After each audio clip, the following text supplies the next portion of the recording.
오늘은 김정은의 보물을 알아보려고 하는데요. 그 전에 먼저 우리 모두가 아는 보물을 알아보겠습니다. 우리나라의 국보 1호는 숭례문이고 보물 1호는 흥인지문입니다. 숭례문은 한양 도성의 남쪽 문이자 정문의 역할을 했던 문으로 한양 성곽과 함께 1396년에 만들어졌는데요. 조선에서 가장 큰 문으로 서울 사람들에게는 자부심의 대상이었죠.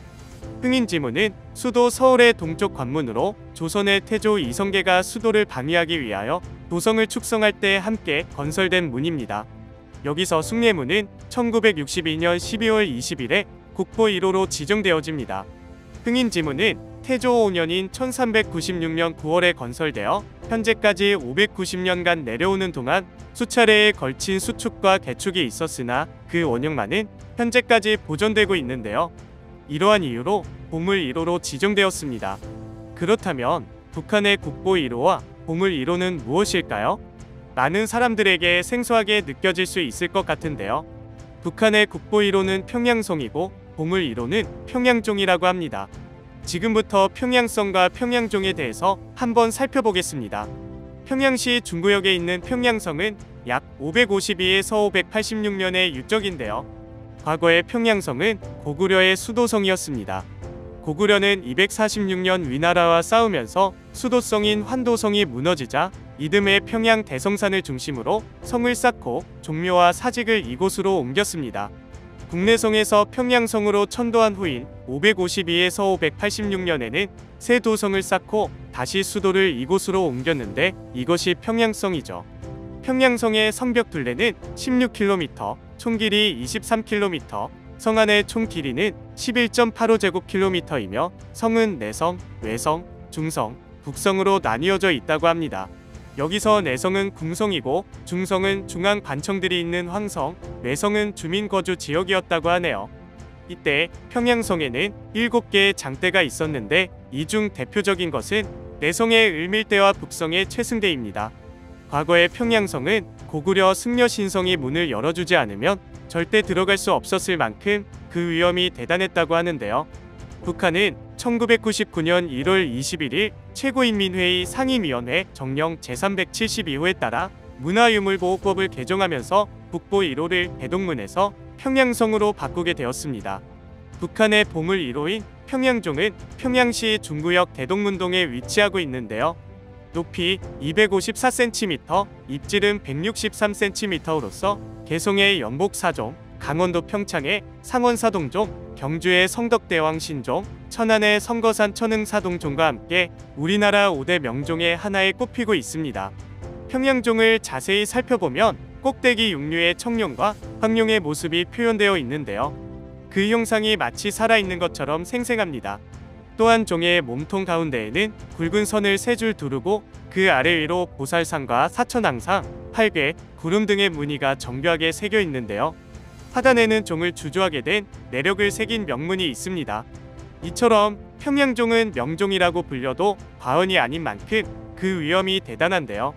하지만 대동문 문루 안에 달려 있었던 이 평양종은 1714년 화재로 파손되어 깨지게 되고 1726년에 다시 만들어집니다. 이후 청동으로 만들어진 평양종의 높이는 3.1m, 직경은 1.6m, 무게는 13.5톤인데 1890년대까지 평양성에서는 매일 아침 문을 여는 새벽 4시에 33번, 문을 닫는 저녁 10시에 28번 이 평양종을 울렸다고 합니다. 또한 성내의 주요 사건을 알리는 데도 평양종이 사용되었습니다.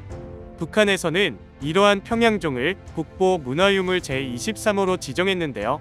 이윽고 평양종은 북한을 대표하는 보물 1호가 되었습니다. 그럼 이런 국보를 북한에서는 어떻게 관리하고 있을까요? 조선중앙통신 등 북한 매체들에 따르면 북한은 2015년 7월 한국의 문화재보호법이라 할 수 있는 최고인민회의 상임위원회가 민족유산보호법을 새로 채택했다고 발표했습니다. 민족유산보호법은 1994년 제정 공포한 문화유물보호법을 2012년 11월 문화유산보호법으로 개정한 지 3년 만에 다시 개정한 것인데요. 문화유산보호법에서는 기존 법에선 규정하지 않고 있던 구전문학과 무대예술, 관습, 명절, 전통 수공예품, 민속놀이 등 비물질적 유산도 보호 대상으로 확정했습니다. 북한의 문화재 보존 등과 관련한 법적 조치는 1946년에 처음 시작되었습니다. 당시 북조선 임시인민위원회가 김일성 위원장 이름으로 1946년 4월에 전문 11조로 구성된 보물고정 명승 천연기념물 보존령과 시행규칙 등을 공포했죠. 이후 이 보존령을 유지해오다 1994년에 조선민주주의 인민공화국 문화유물보호법을, 1995년에는 명승지 천연기념물보호법을 제정했습니다. 문화유물보호법은 문화유물의 원상 보존과 민족문화유산의 계승 발전, 인민들의 민족적 긍지와 자부심 고취 등을 목적으로 하고 있는데요. 표현만 다를 뿐 남한의 문화재보호법 목적과 흡사합니다.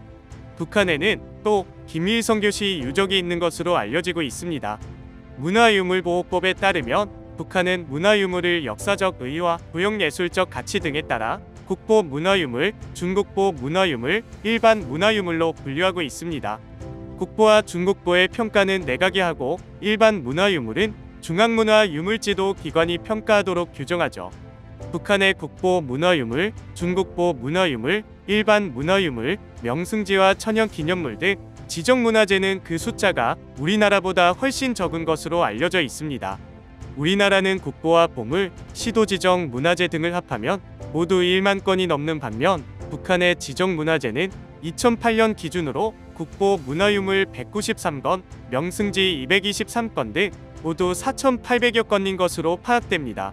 지금까지 북한의 국보 1호, 보물 1호인 평양성과 평양종에 대해 살펴보았는데요. 북한의 국보 1호와 보물 1호지만 평양성과 평양종에는 우리나라 역사의 흔적이 가득 담겨 있었습니다.